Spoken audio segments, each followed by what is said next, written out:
I braved the New York weather this evening. It's a cold, frosty Friday evening here in New York. New York comes to life at night time.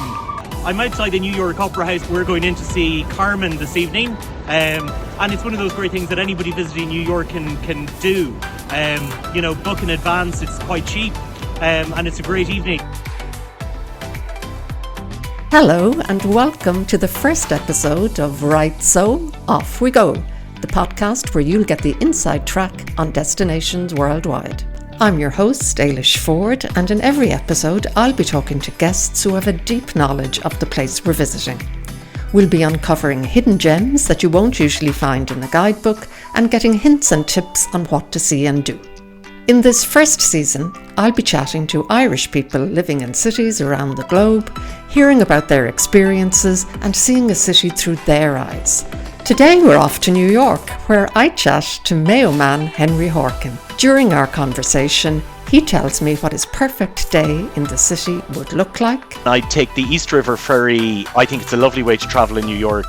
You can get on the west side of the city, somewhere like 34th Street. You can get the ferry down towards Dumbo, down where Brooklyn is, Brooklyn Bridge. He describes a classic New York cocktail experience.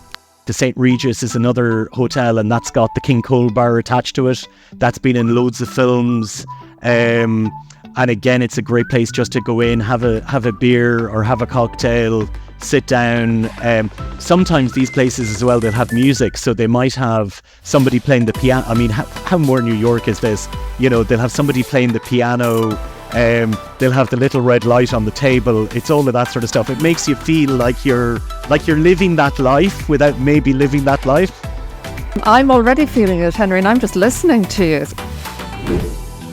And talks about something people don't usually think of doing when they visit. If you go out to the likes of Rockaway Beach, they're lovely beaches. And I know people think, gosh, would I swim in the sea near New York? I mean, what could it be like? But actually it's really, really clean. And I know when I was out there this summer, there was even a pod of dolphins out in the water. So I convinced myself, Ailish, that if the dolphins can swim in it, then so can I. I started by asking him what brought him to New York and what it's like living there.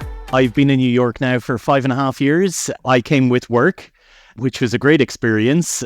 And 5.5 years, it's amazing. I mean, you get to really feel the city in that space of time. I always think, New York is such a melting pot. And, so many people visit New York. They, either come for a short stay or they make their home here.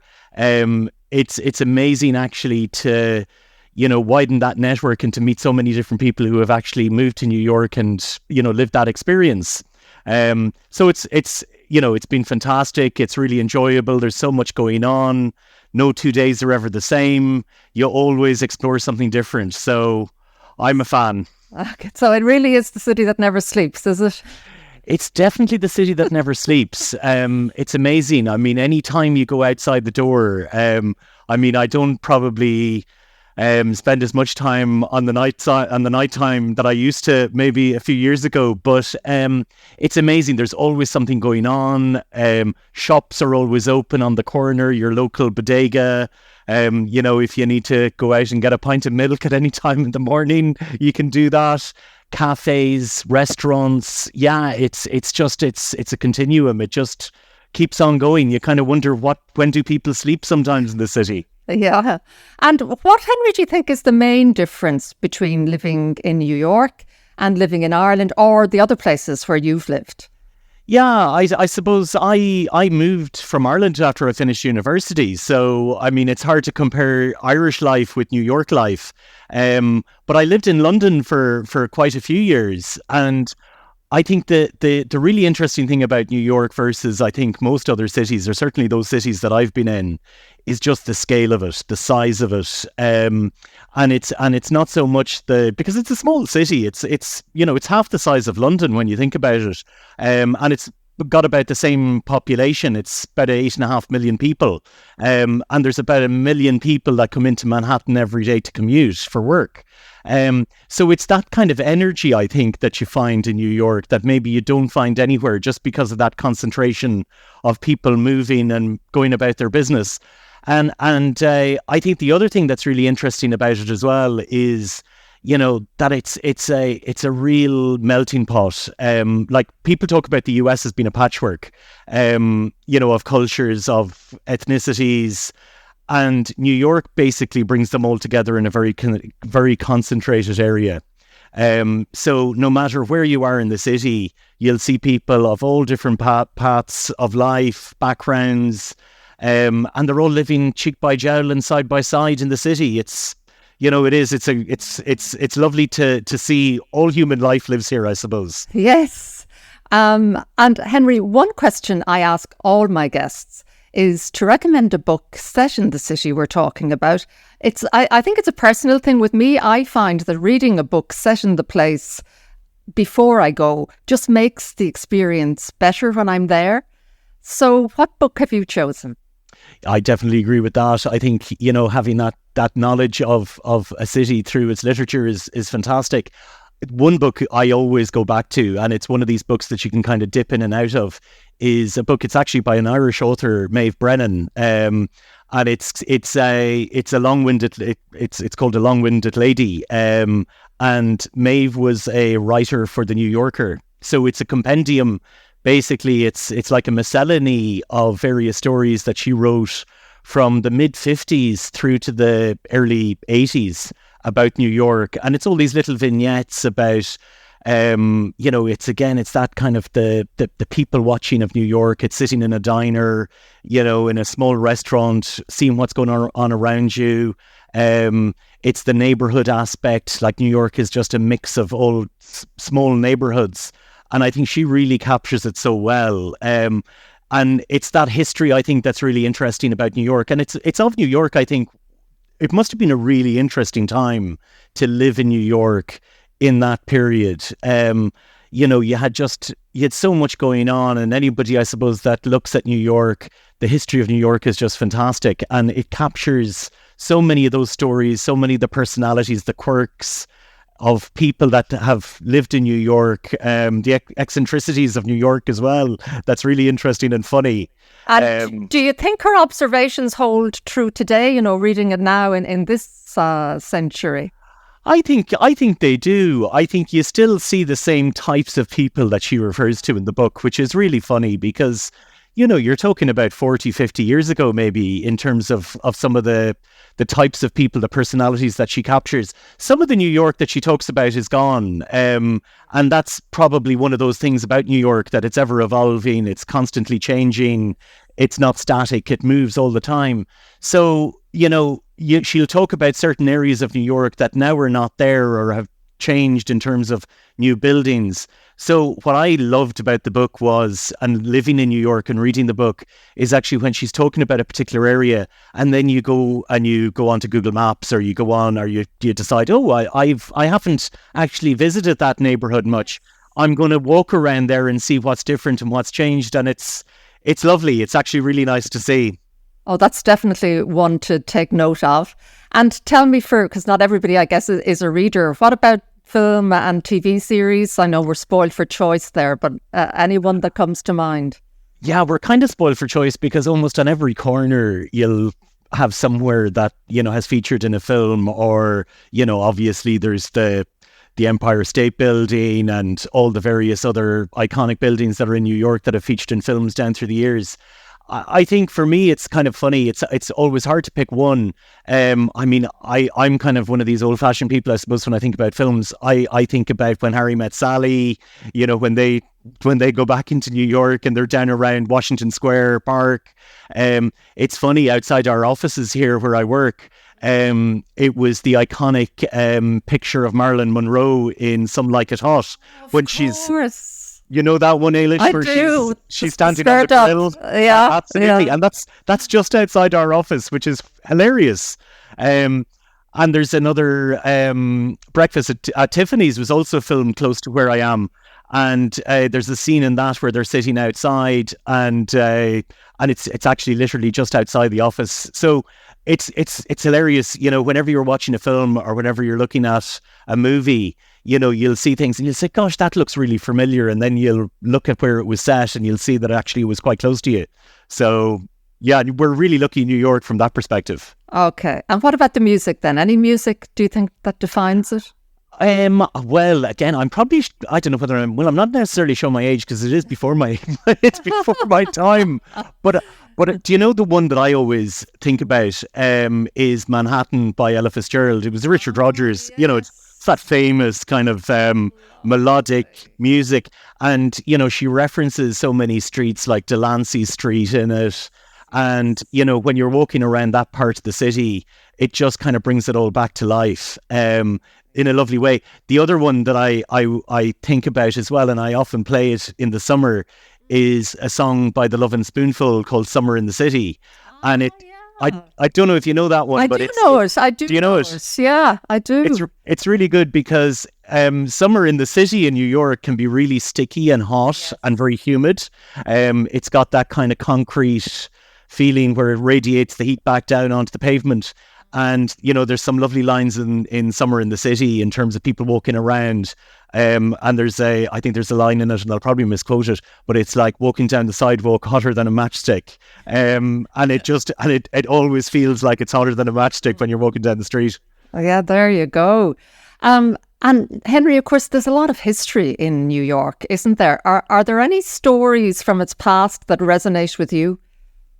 I think... Yeah, you see, New York is interesting from a historical perspective because it's still relatively new. The real ancient history, I suppose, of New York when, it was New Amsterdam and, there was the settlement like down at the bottom of Manhattan Island, I suppose, originally. But New York itself, in terms of the grid system, that was only developed in the early 1800s. And then when you look at the grid system and moving uptown, I suppose, when you think about the you get into the streets like the 50s and the 60s, they only really came into evolution in the mid to late 1800s. So you're talking about only 150 years.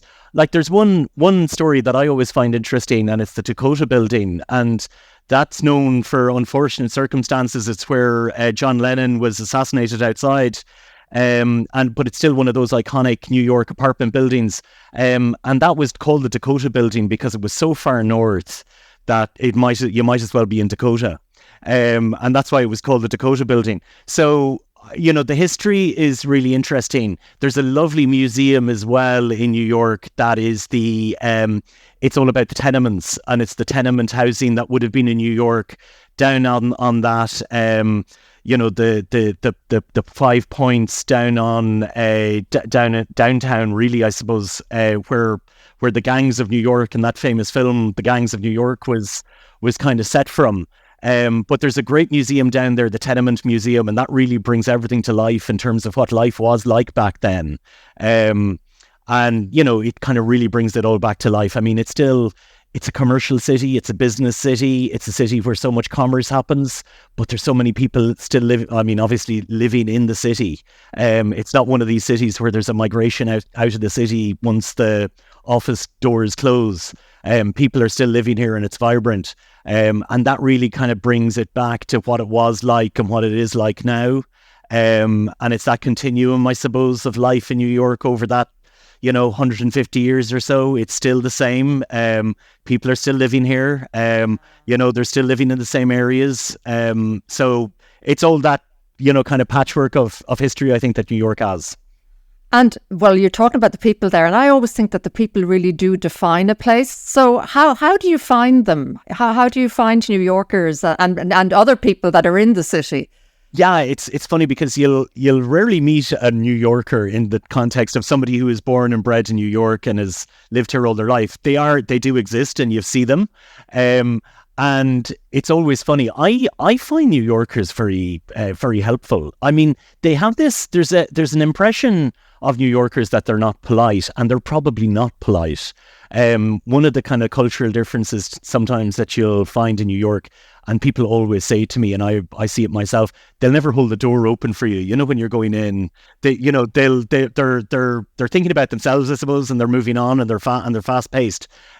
So there's those kind of social niceties that they probably just don't do, and that's maybe a cultural thing, and you might be, after living in 5.5 years, you might get guilty of it yourself sometimes, doing the same thing. I was going to ask you that. Is that because because you now do it too, that you don't even notice? Yeah, you probably get blasé about it sometimes. And I always think when you go back home, when you go back into Dublin and you sit in, and it's obviously the cliche about getting into a taxi at Dublin Airport, and the first question they ask you is, where have you come from? And they share their story with you. And the conversation like that doesn't happen in New York. But I always find that if something goes wrong, if you lose your way, if you fall, or if you're carrying books and they go all over the place, they'll actually stop and they'll help you, but they'll tell you to get on your way again pretty quickly. So they'll be helpful, but they mightn't be polite. So I always think that's funny. Absolutely. And Henry, what if, for anybody who's thinking of planning a trip, what do you think is the best time of year to visit? I would definitely always suggest to people that are traveling over and visiting New York that they think about spring or they think about autumn. I just think both of those times of the year are lovely. The climate is nice. In the spring, you've got the cherry blossoms down on the avenues. You've got the cherry blossoms obviously up in Central Park as well. All of that kind of new growth that comes up in the city. It's a lovely time. It's so pleasant for walking around and seeing the city. I always think then as well, another time of the year is autumn, when it begins to get nice and crisp and the leaves are turning yellow and gold. Again, the parks and the atmosphere is lovely. Like Halloween is an amazing celebration over here. Like I always tell New Yorkers and Americans that obviously Irish people invented Halloween, and they obviously they love hearing that story. But it's like anything in America, they really grab onto it, and any celebration they make it their own, and they've definitely made Halloween their own. But I always just think Halloween is a lovely time of the year to visit. And if you're down in a place like let's say the West Village, where the brownstone apartments are, and you've got tree-lined streets, and walking around there just aimlessly almost ambling around, it's second to none. The other time of the year actually that's lovely as well is obviously Christmas, and in the lead up to Christmas, and so many people visit New York during Christmas. They try to do shopping, and you've got the tree in Rockefeller Center, and all of those things, and it's very hectic and it's busy and everybody's about. But because it kind of falls in that nice time bracket between Thanksgiving and Christmas, people are still somewhat in kind of holiday mode. They're still in that between phase of having one significant holiday like Thanksgiving, and then looking forward to, I suppose, the Christmas break as well. So it is a lovely time too. And again, you get that nice kind of fresh, brisk weather that New York has. So summer is summer, and summer is summer everywhere, but it can be just so humid, and it can get so oppressive sometimes in New York. You have to dress for it, and you have to be prepared for it. But they're definitely my two times of the year that I really enjoy visiting, or I enjoy New York. Okay, so Henry, I know when I visit New York, there's just so much to see and do that I often just feel overwhelmed, and I'm sure there are people listening who feel the same. So if you only had one day in New York, how would you spend it? What would you see and do? And I'm going to wave my magic travel wand now, because I have one of those here, and there's no jet lag. So there's no jet lag. No jet lag. Perfect. Well, I always think when you're visiting New York, and maybe it's the same, I suppose, in every city, have a little bit of a plan, but don't be a prisoner of it. So have a certain number of things that you would like to do or you'd like to see while you're in the city, but don't let that define what you're doing, because I think so much of New York is about the hidden gems, the stumbling across things that people wouldn't otherwise see. If I had one day, what I would do is I'd get up nice and early in the morning, so you don't have the jet lag. Get up bright and early, and I'd take the East River ferry. I think it's a lovely way to travel in New York. You get on, you can get on the west side of the city, somewhere like 34th Street. You can get the ferry down towards Dumbo, down where Brooklyn is, Brooklyn Bridge. Then I'd actually walk across. I might spend a little bit of time around Dumbo because it is nice. It's a nice area. It's one of those, it's quite gentrified now, but it's still a lovely place to visit, a nice little neighborhood. Then I'd walk across Brooklyn Bridge, and and the reason why I'd walk across Brooklyn Bridge towards Manhattan is because you've got the skyline of Manhattan in front of you. So you're walking with the skyline in your eye line, and it's amazing. Then when I get off that, what I do is because you just have the day and time is precious, I'd probably jump on the subway and I'd go up towards somewhere like Columbia University. And that's a lovely neighborhood area of New York. It's up on the Upper West Side. Amsterdam Avenue runs all the way up there as well. And it's a lovely area just to kind of walk around, grab a coffee, maybe grab a bagel, do a New Yorker thing like that. And then what I'd probably do is, after I've spent a few hours walking around there, I'd go over to Central Park, and I'd spend maybe the hours from lunchtime until maybe 4 o'clock or so in Central Park, exploring the park, maybe pick up a picnic there's some great Italian delis. Because I was going to say to you, because obviously on a day like that, you have to stop and eat on certain occasions. So make sure you're well fed, and make sure you're well watered, because make sure you're wearing comfortable shoes. That's the other thing. And I'd grab a sandwich. They do these amazing sandwiches in some of these delis, like they're foot long. You'd definitely share it with whoever you're traveling with.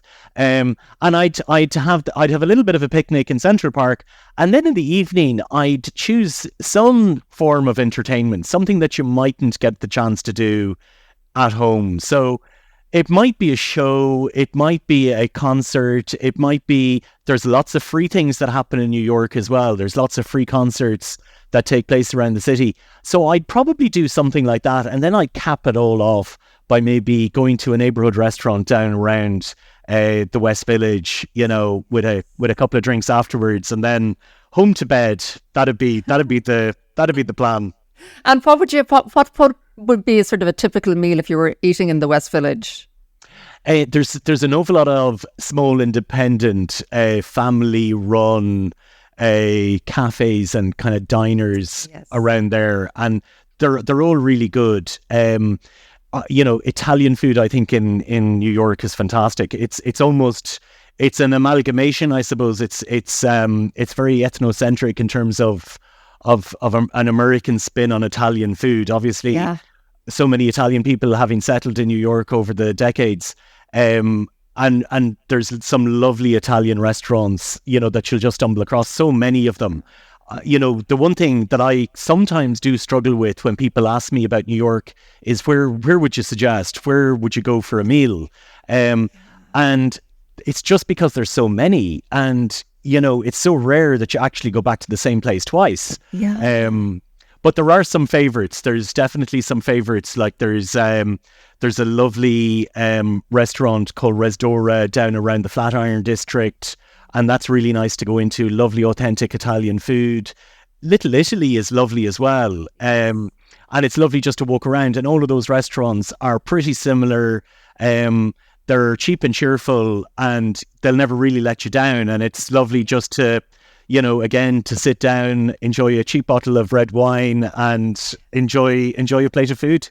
Yeah. And tell me, Nessa, that was one day. If you had 3 days, what would you add to that?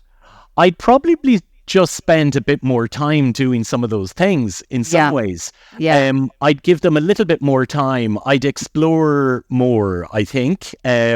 And again, I'd probably let my eyes and ears and nose lead me. I think so you're talking about and New York, as you know, is really easy to navigate because of that grid system. Yes. So I'd spend a bit of time, I think, down around the West Village, because that's so nice. I mean, there's lovely kind of boutique-y shops and cafes and all of that sort of stuff down there. And it's nice just to kind of walk around, and lovely small little parks. The East Village is lovely as well. The East Village is really different because it's more kind of it's slightly more down at heel. Like it's more rough around the edges in some ways, and that's lovely too because it's older, it's less maybe gentrified than the West Village is. So I definitely do a bit of exploring around there. And again, it's always hard to get away from Central Park, and I would probably spend a bit of time in Central Park. The other thing that I do on one of those days that you've given me is I'd probably think about maybe taking a day trip outside the city. And it's what a lot of people don't do, and I always think they're maybe missing out. And it's so easy to maybe go get on the train, go to Grand Central Station, get on the train, go north, or go to Penn and go north. And within 2 hours, you're almost out in the countryside. There's some lovely small towns. They're not upstate. I mean, New Yorkers are always funny. They talk about upstate New York being really north, and it almost touches Canada up in Albany, and so it's a state that actually extends quite far north. But just about maybe an hour or 2 hours outside the city on the train, you're in the likes of Tarrytown, which is a lovely town, with again that real like neighborhood vibe, small town vibe.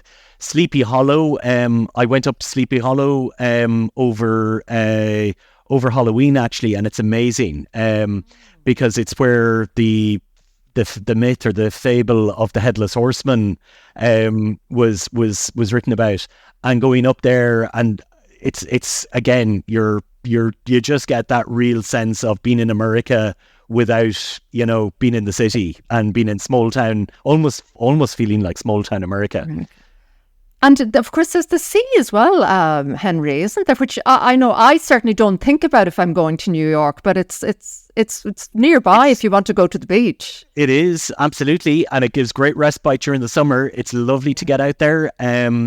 You can go, you can really do it nice and easily if you go out to the likes of Rockaway Beach. They're lovely beaches. And I know people think, gosh, would I swim in the sea near New York? I mean, what could it be like? But actually, it's really, really clean. And I know when I was out there this summer, there was even a pod of dolphins out in the water. So I convinced myself, Ailish, that if the dolphins can swim in it, then so can I. If they've given it their sea. I think that's absolutely the way to go. Yeah. But you're right. I mean, the beaches outside New York are lovely. There's also some lovely islands, and so Rockaway is out on Long Island. So that's easily manageable by train. You can always go out to, or you can also go out to the likes of Fire Island, it was like back in the, I don't know, was it the 60s or the 70s? It was a real artist retreat.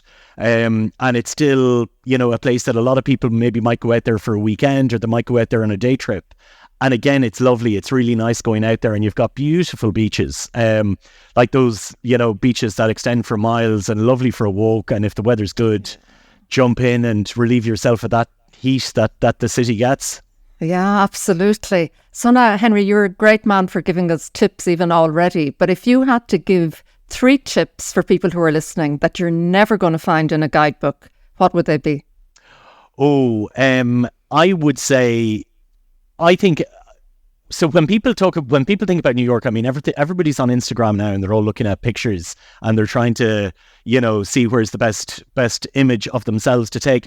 I always think, and a lot of people go around Dumbo, actually, where I talked about before, because they get the bridge in the background, and there's that iconic picture with the arch of the bridge. I would actually not do that, because everybody does it.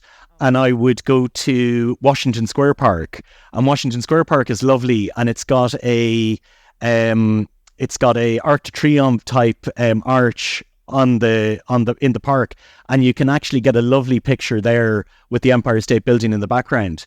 But I think the other thing that people sometimes don't do, and it's get a little bit outside the city, outside the center, and when sometimes people say, Henry, I've booked my trip to New York, I've got my hotel, and I ask them, where's your hotel? And they say, oh, I'm just around Times Square. And I always think, oh, you kind of missed out, because Times Square is somewhere that you might go to walk through, and if you've never seen it, you want to see it. But I always think there's so many other parts of the city, lovely little boutique hotels, to stay in. And it's maybe that piece that I mentioned earlier on. It's maybe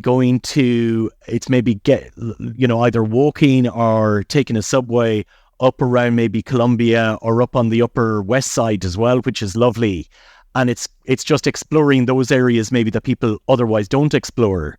And it's got that neighborhood feel. Like I always remember the first thing that I heard about New York. I remember I was in primary school, and I forget the story that I was reading, but they said something about New York being a patchwork of little villages. And that's really what it is. There's so many. I live in an area called Murray Hill, and that's got its own characteristics. Chelsea obviously has its own. Nolita, Little Italy, Tribeca. There's so many little villages of New York, and what I would say to anybody is try not to fit everything in. Do it in bite-sized pieces. Spend the time. Don't rush through it. Don't let your plan be your enemy. Try to make it your own. That's what I would always suggest to people. And it's a great walking city, and you'll see so much when you're walking around. Yes. Well, actually, now you've led me very nicely onto our quickfire round. So the first one there is best way to get around the city. Well, surprise, surprise, I'm probably going to say walking. Yeah. And it is. It's one of the things I always think about the city is the architecture, and you'll only see that obviously when you're walking around. Absolutely. And again, it's so easy to get around and to walk around the city, and you'll never get lost because you know what street you're on. So the street ahead of you is going to be uptown, and downtown is the other way. You will just see so much, by walking. And you'll see the parts of the city that won't be in the guidebooks, and people won't tell you about them because they're happening and they're changing all the time. So if you need to quickly move from one spot to another, then the subway is a great way to get around, and that's really handy. And obviously there's taxis and all of that sort of stuff too, and they're very handy for if you're getting in and you don't have your magic wand and you want to beat the jet lag or whatever else it is, get your taxi in from the airport and cut down on your time. But otherwise, use your Shanks mare and use your feet and walk around the city. Great tip. Best place for a coffee? Oh, there's a place I love actually, which is it's in Little Italy, and obviously the Italians are the guys to go to for the coffee. And it's Cafe Venezia, and it's a lovely patisserie and cafe. It's really old, so you kind of walk in there and it's kind of like going back in time. But it's a really nice place. They do great coffee, and they do fantastic pastries, lovely pastries. So you'll enjoy that. Oh, brilliant. Best place for a drink? I love cocktail bars, actually. I love going in, and some of the best are actually in hotels. I love that because it's a great place to people watch, and if you sit up at the bar or you get a table, some of the hotels, like the Carlisle Hotel, is a great hotel. I mean, it's one of these really fancy New York hotels, but go in there and go into the bar and sit down and see the types of people that stay in the hotel and that are passing through New York, have a nice drink. And there's the St Regis is another hotel, and that's got the King Cole bar attached to it. That's been in loads of films. And again, it's a great place just to go in, have a beer or have a cocktail, sit down. Sometimes these places as well, they'll have music, so they might have somebody playing the piano. I mean, how more New York is this? They'll have somebody playing the piano. They'll have the little red light on the table. It's all of that sort of stuff. It makes you feel like you're living that life without maybe living that life. I'm already feeling it, Henry, and I'm just listening to you. So, your favorite restaurant? Oh, well, again, there's so many, but I owe one go-to for me is I'm a carnivore. I love meat, and there's a great steakhouse, and everybody really enjoys it. It's called Keen's. So Keen's Restaurant, and it's on, I think it's on 36th between 6th Avenue and 7th, if I'm right. And Keen's is, it's a New York institution. It's been there. I think it's actually one of the oldest restaurants in existence in New York. And there's stories about Theodore Roosevelt used to dine in there. They say whether it's true or not, I don't know, but Abraham Lincoln apparently went in there after I think he visited New York only once while he was alive, and he spoke at the Cooper Union, which is downtown, down around Astor Place. And then apparently he went into Keen's for a steak afterwards. And what's really interesting about Keen's, they've got clay pipes all on the ceiling, and they must have, I don't know, they must have, tens of thousands of these clay pipes. And the thing was, when you went into Keen's, you were given a clay pipe and you smoked your clay pipe, and then you left it behind you afterwards. And every time you went back, they had your clay pipe tagged. So they have like Buffalo Bill's clay pipe, Theodore Roosevelt's clay pipe. And really, I suppose anybody that has visited New York over the last 100 years has probably gone through Keen's. So it's lovely. And they do a decent steak. Great. The best art or architecture experience? For me, it has to be the Met. And I know it's probably one of those places that everybody knows and everybody talks about. But I just think that you can't go wrong with it because there's so much in it. It's one of those places that you can continue to go back to. It's got so many different types of exhibits as well. So you've got the whole Egyptology exhibition that's there permanently. You've got everything from modern art right through to, going right back to really old art. You've got sculpture, every form of art is in the Met, and you'll never get tired of it, and you'll never see it all. It's like one of those institutions like the British Museum or any of those kind of redoubtable institutions. It's a brilliant place to go. I always go back there. There's always something new in it, and they always have different exhibitions going on as well. So and they even have little concerts in that there, don't they? They do sometimes. They do, yeah. and they what they also have, which is nice as well. They've a lovely restaurant at the top, and it's during the summer you can actually dine outside, or you can have a drink or whatever it is, and really enjoy it. Lovely. So your best outdoor experience? Best outdoor experience, I think, if it's not Central Park, then I think it's Bryant Park. And Bryant Park is lovely because it's right in the middle of the city. So it's right behind the New York Public Library, which again is actually a lovely place to visit in itself. But Bryant Park is almost like an oasis in the city. You've got all the high-rise buildings, all the big skyscrapers all around it. So it almost feels as if you're in this little oasis. And during the summer as well, they do a lot of concerts. So they do a lot of free concerts, open air, and you can go and you can sit down, have a picnic, get a bottle of wine, and enjoy it. It's a really lovely place to visit. Beautiful. What about best nighttime entertainment? Nighttime entertainment, I would say, if it depends on what you're into, obviously. But I mean, there's so much. I mean, if you're into the shows, you've got Broadway. There's so many different forms of entertainment. I love, and the thing that I try to do maybe twice or maybe 3 times a year is maybe go to a concert up in the Lincoln Center. Yes. There's the opera, there's the New York Ballet, there's the New York Philharmonic, and it's amazing, and you can really do it cheaply because obviously they're all purpose-built venues. So even if you get the cheap seats, so you can go in there for $30 and you can see an amazing concert or an opera or a concert, for really, very cheaply. And even if you're, in the cheap seats, you'll always enjoy it and you'll always see it. Yes. And it's very casual and it's very informal. So it's a lovely thing to do. I really enjoy doing that, I have to say.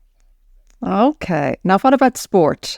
So your best local sports experience? Yeah, it's funny. New York, there's probably two things that I'd suggest for any sports fanatic that they would do. Well, there's probably three things actually. So I'll quickly go through them. One is if you're into your tennis, and I know Eilish, you're into your tennis.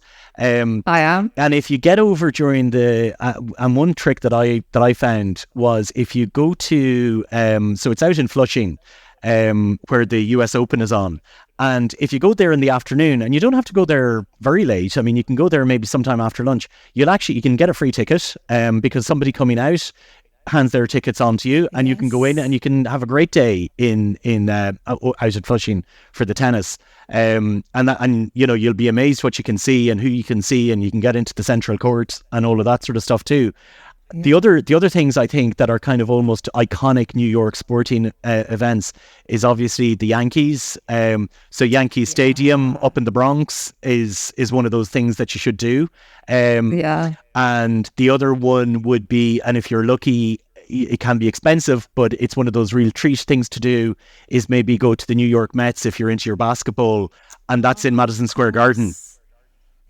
Yeah. Oh, yeah. That's really good. Absolutely. And we haven't even spoken about politics, even though I know this is going to be a year when there could be plenty of sport. It's an interesting year. There'll be sport in other arenas come November. It's going to be a very interesting year. It certainly will. So, Henry, what about bad things now? So, what do you think is the worst experience in New York that you've had? Yeah, I suppose... Thankfully, I've been lucky. I suppose I've never had any of those awful experiences that can and do happen.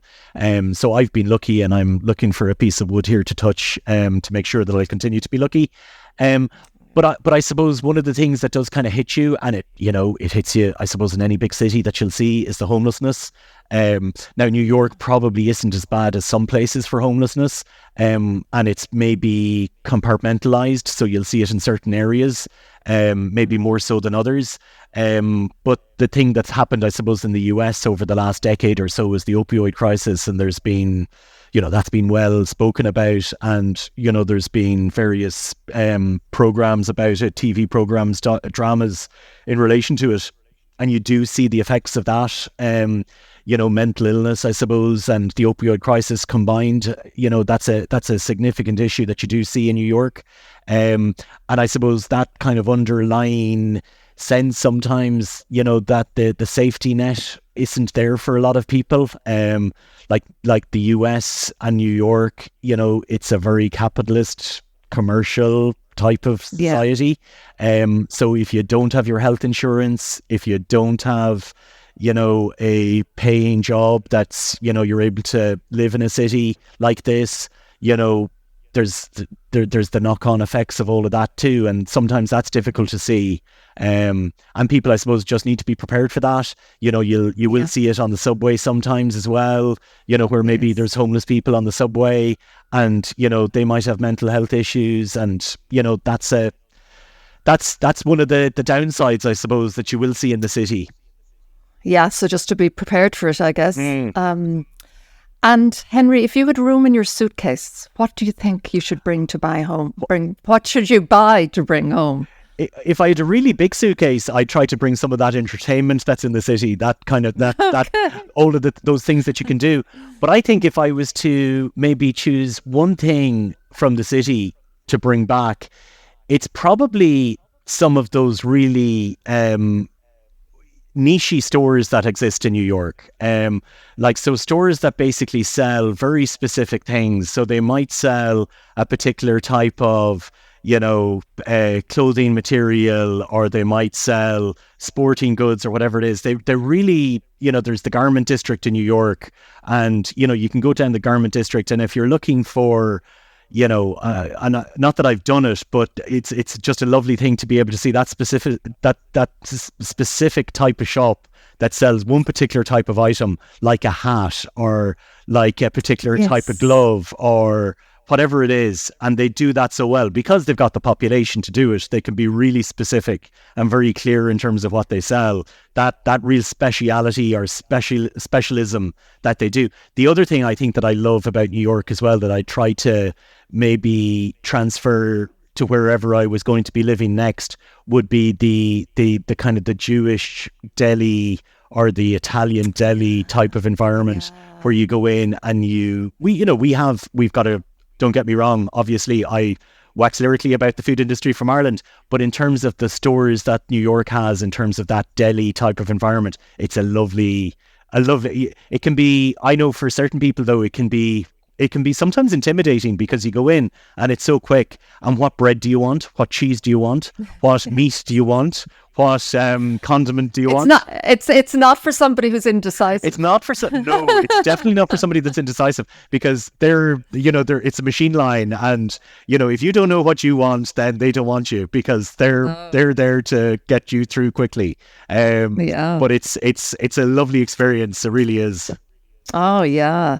And what would bring you back to New York if you had to leave? What would bring me back? I think the vibrancy of the city. I just think that intangible sense that you get in New York that I don't think you really get anywhere. I loved London. I love living in London. But you step out at any time of the day or night in New York, and there's that sense of energy that the city has, the movement, the traffic, the noise. It's that energy, I think, that just brings New York together. And final question: if it wasn't New York, where would the next best place be? That's not an easy question to answer. I don't know. If not New York, I love cities. So I've always lived in cities. Now I'm a Mayo man, so it's not as if I grew up living in a big city. I lived in a very rural area, but I think it'd be another city similar to New York. I mean, Europe is fantastic. I mean, London, I still think so much about London. I'm very fond of London. But cities like Rome, cities with history, I think that's one of those things that's really nice. Cities that have, a sense of the past, but a sense of their future as well. I think that's always, enjoyable, and somewhere I think that there's always something to do. There's always an energy about it. It'll be at some point in the future, New York. I'll have to leave New York, I suppose, and I'll have to think about moving on somewhere else. And that's probably what I'll miss. There's always something to do. There's always an activity to do. And the fact that I started, I suppose, on no 2 days are the same. Everything is different. Yes. Henry, it's been an absolute pleasure. Thank you so much for joining me. Thank you, Ailish. It was lovely talking to you. Really enjoyed it. I hope you enjoyed my conversation with Henry. Honestly, I could have stayed chatting to him for at least another hour, so we might just have to invite him back.